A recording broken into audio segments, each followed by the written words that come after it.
आप सभी का शिक्षणों की इस एजुकेशनल यूट्यूब चैनल पे स्वागत है। तो बाबू यहाँ पे क्लास 10 की हिंदी का बिल्कुल ओरिजिनल वाला क्वेश्चन पेपर लेके आ चुके हैं। तो जिस भी विद्यार्थी का एग्ज़ाम आज है, यानी कि आज जो आप एग्ज़ाम देने वाले हिंदी का पेपर देने वाले हैं, तो यहाँ पे 19 नवंबर के लिए जो है ना बच्चों, जो ओरिजिनल क्वेश्चन पेपर है वही क्वेश्चन पेपर लेके आ चुके हैं बच्चों। यहाँ पे सब्जेक्ट कोड आपके पेपर में ऐसा सेम टू सेम रहेंगे, 101 रहेंगे। यहाँ पे देख सकते हैं पूरा इधर उधर का पेपर नहीं है बच्चों। यहाँ पे 100% यहाँ पे ओरिजिनल क्वेश्चन पेपर है, यानी कि जो आपका असली वाला क्वेश्चन पेपर है ना प्यारे बच्चों, वही क्वेश्चन पेपर को लेके आ चुके हैं। ठीक है, तो प्यारे बच्चों यहाँ पे जो विद्यार्थी चैनल पर नए हैं तो चैनल को सब्सक्राइब कर लीजिए प्यारे बच्चों, ठीक है ना। और वीडियो को लाइक नहीं करते तो आप लोग क्लास में जो भी विद्यार्थी जुड़े हुए वीडियो को लाइक कर दीजिए प्यारे बच्चों। यहाँ पे आपके टोटल एग्जाम में 100 ऑब्जर्व क्वेश्चंस रहेंगे पुराने पैटर्न के आधार पर। ठीक है प्यारे बच्चों, यहाँ पे देख सकते हैं 1 से 100 तक ऑब्जर्व क्वेश्चंस पूछे जाएंगे, जिनमें से आपको केवल 50% का ही आंसर बताना है। तो चलिए प्यारे बच्चों फटाफट से एक एक क्वेश्चंस का आंसर बताते हुए चलते हैं। यहाँ पे देखिए प्यारे बच्चों, पहला प्रश्न क्या कह रहा है, आपको बताना है कि दुर्घऊ वर्ण का उच्चारण स्थान जो होते हैं ना बच्चों, ओष्ठ होते हैं। ऑप्शन नंबर डी इसका राइट आंसर हो जाएगा। यहाँ पे देखिए दूसरा नंबर प्रश्न जो पूछा गया है कि निम्नलिखित में से उद्वरण चिन्ह कौन है। तो यहाँ पे देखिए बच्चों, यहाँ पे जो ये चिन्ह दिख रहा है ना, ये उद्वरण चिन्ह है। ऑप्शन नंबर बी इसका राइट आंसर हो जाएगा।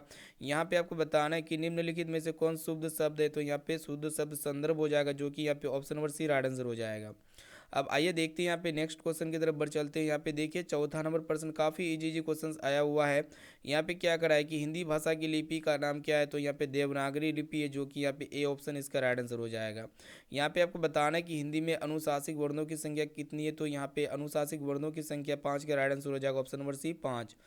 अब देखिए यहाँ पे नेक्स्ट क्वेश्चन जो आपसे पूछा गया है कि शब्द बोलते समय अर्थ या उच्चारण की स्पष्टता के लिए जब हम विशेष बल देते हैं, इस क्रिया को हम लोग क्या कहते हैं प्यारे बच्चों। तो यहाँ पे देखिएगा बलाघात कहते हैं, जो कि यहाँ पे ऑप्शन नंबर डी इसका राइट आंसर हो जाएगा।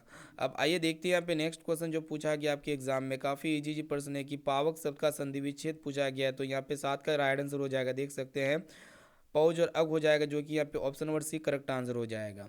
अब आइए देखते हैं यहाँ पे नेक्स्ट क्वेश्चन की तरफ बढ़ चलते हैं। यहाँ पे देखिएगा क्या पूछा गया, 8 नंबर क्वेश्चन पैज और अपान पदों की संधि है। तो यहाँ पे देखिएगा 8 का राइट आंसर हो जाएगा, देख सकते हैं पयो पान हो जाएगा, जो कि ऑप्शन नंबर बी में आपका दिया हुआ है। यहाँ पे आपको बताना है कि अजंत शब्द का संधि विच्छेद क्या हो जाएगा। तो अच जोड़ अंत हो जाएगा, जो कि यहाँ पे ऑप्शन नंबर सी में आपका दिया हुआ है।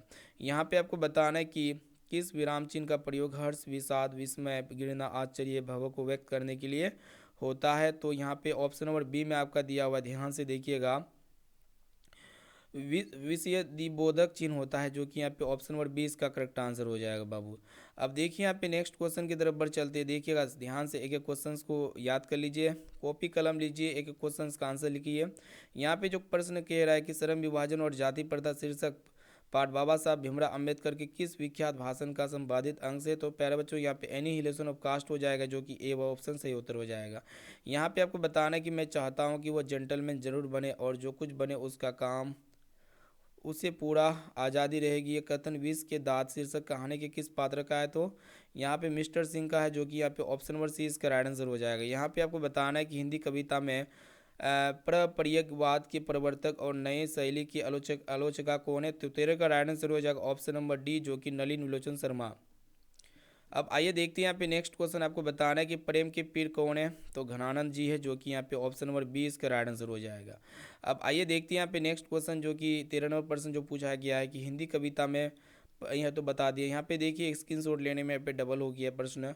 यहाँ पे देखिए पर जो क्या कह रहा है कि निम्नलिखित में से कवित्री अनामिका रचना कौन है।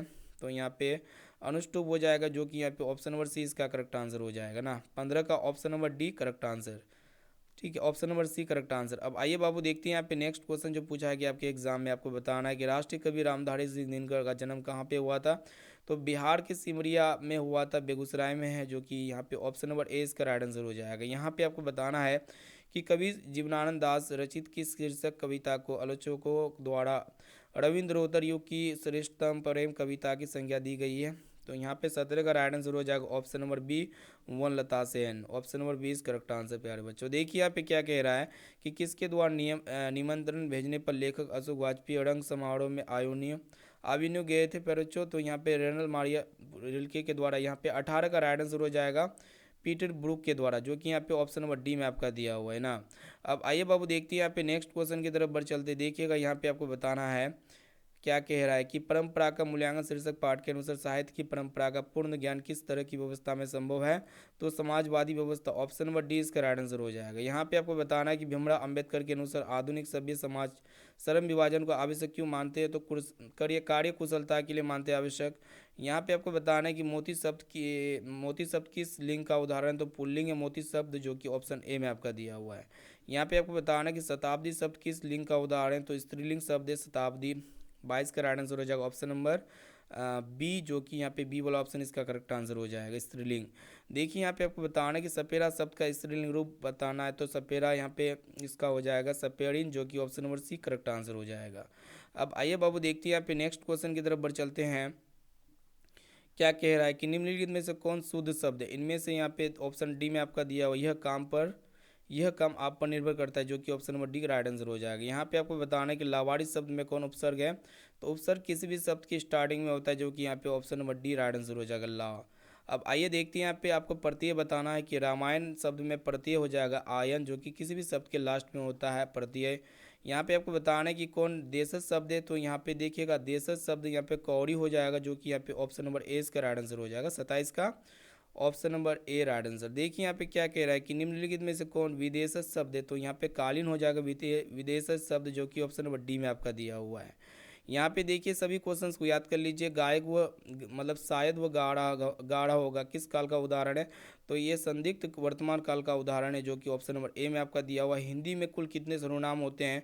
तो 11 सर्वनाम होते हैं, जो कि यहाँ पे option number C right answer हो जाएगा।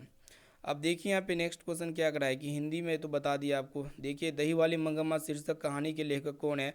तो यहाँ पे ईश्वर पेटलीकर या फिर श्रीनिवास जी हो जाएगा। तो ऑप्शन नंबर डी में आपका दिया हुआ है Srinivas, option number D right answer. यहाँ पे आपको बताना है कि नगर शीर्षक कहानी के लेखक सुजाता का वास्तविक नाम क्या है। तो एस रंगराजन है, जो कि option number C right answer हो जाएगा। बहुत ही इजी क्वेश्चन आपके एग्जाम में आया हुआ है बाबू। देखिए यहाँ पे क्या कह रहा है कि मूल रूप में राजस्थानी भाषा में रचित धरती कब तक घूमेगी शीर्षक कहानी में अनुवाद किसने किया था। तो बी आर नारायण जी ने किया था, सोवर दहिया ने। तो सोवर दहिया ने किया था, जो कि ऑप्शन नंबर बी में आपका दिया हुआ है। यहाँ पे आपको बताना है कि डहते विश्वास कहानी में गाँव के लड़कों को इकट्ठा करके किसने स्वेच्छा सेवक दल का गठन किया था। तो 34 का राइट आंसर हो जाएगा गुणनिधि, जो कि ऑप्शन डी में आपका दिया हुआ है। देखिए यहाँ पे क्या करा है कि ज्योतिषी के कहे के अनुसार कौन महीना मंगू की माँ के लिए आराध्य देव बन गया था। तो अगहन महीना में, ऑप्शन नंबर 20 का राइट आंसर हो जाएगा प्यारे बच्चों। अब देखते हैं यहाँ पे नेक्स्ट क्वेश्चन की तरफ बढ़ चलते हैं। यहाँ पे देखिएगा कि घोड़े बेचकर सोने का मुहावरे का अर्थ क्या होता है। बेफिक्र होकर सोना। अब देखिए पर बच्चों देखते हैं यहाँ पे नेक्स्ट क्वेश्चन की तरफ बढ़ चलते, देखिएगा ध्यान से। आपको बताना है कि एक पंथ को दो काज लोकोक्तिया का अर्थ क्या होता है कि एक काम से दूसरे काम हो जाना, option number D right answer. यहाँ पे देखिए क्या कर रहा है कि निम्नलिखित में से कौन अशुद्ध शब्द है। तो यहाँ पे अशुद्ध शब्द सोसाइटी हो जाएगा, जो कि इस प्रकार लिखा नहीं जाता है, option number B right answer. यहाँ पे आपको बताना है कि कुबेर का पर्यायवाची शब्द बताना है। तो कुबेर का हो जाएगा यक्षराज, जो कि ऑप्शन नंबर ए में आपका दिया हुआ है। देखिए यहाँ पे आपको बताना है कि मनोरथी किसकी पर्यायवाची है। तो यहाँ पे 40 का राइट आंसर हो जाएगा इच्छा, जो कि ऑप्शन नंबर सी में आपका दिया हुआ है। अब आइए देखते हैं यहाँ पे नेक्स्ट क्वेश्चन की तरफ बढ़ चलते हैं। यहाँ पे आपको बताना है कि आधुनिक का विलोम शब्द ना पूछा गया है। तो आधुनिक का विलोम शब्द हो जाएगा प्राचीन, जो कि ऑप्शन बी में आपका दिया हुआ है। यहाँ पे आपको बताना है कि घोड़ा शब्द का बहुवचन रूप क्या होते हैं। तो यहाँ पे घोड़े होते, जो कि ऑप्शन नंबर सी में आपका दिया हुआ है। यहाँ पे आपको बाबू बताना है कि मैं घड़ा भरता हूँ, इस वाक्य किस क्रिया का उदाहरण है। तो ये सकर्मक क्रिया का उदाहरण है, जो कि 43 का option number B right answer हो जाएगा। अब आइए बाबू देखते हैं यहाँ पे नेक्स्ट क्वेश्चन। यहाँ पे जो पूछा गया है कि कटोरा किस शब्द का रूप का उदाहरण है। तो ये कटोरा तत्सम हो जाएगा, जो कि यहाँ पे कटोरा ना पूछा गया है, देशज हो जाएगा, option number C right answer हो जाएगा। यहाँ पे देखिए कि जिस समास का पूर्व पद संख्या बोधक हो तो उसको हम लोग क्या कहते हैं। तो यहाँ पे तत्पुरुष कहते हैं, जो कि यहाँ पे 45 का राइट आंसर हो जाएगा, द्विगु हो जाएगा बाबू ना, option number C right answer हो जाएगा। देखिए पानी कौन संज्ञा है। तो पानी सब कोई भी बता सकता है, द्रव्यवाचक संज्ञा है, option number D right answer हो जाएगा। देखते हैं यहाँ पे नेक्स्ट क्वेश्चन क्या कह रहा है कि अचरना अत्यंत सुंदर है, इस वाक्य में प्रविशेषण हो जाएगा अत्यंत, option number B right answer हो जाएगा बाबू। देखिए यहाँ पे क्या कह रहा है, आपको बताना है कि निम्नलिखित में से सर्वनामिक विशेषण का उदाहरण इनमें से कौन सा है। तो कोई आदमी हो जाएगा सर्वनामिक विशेषण का उदाहरण।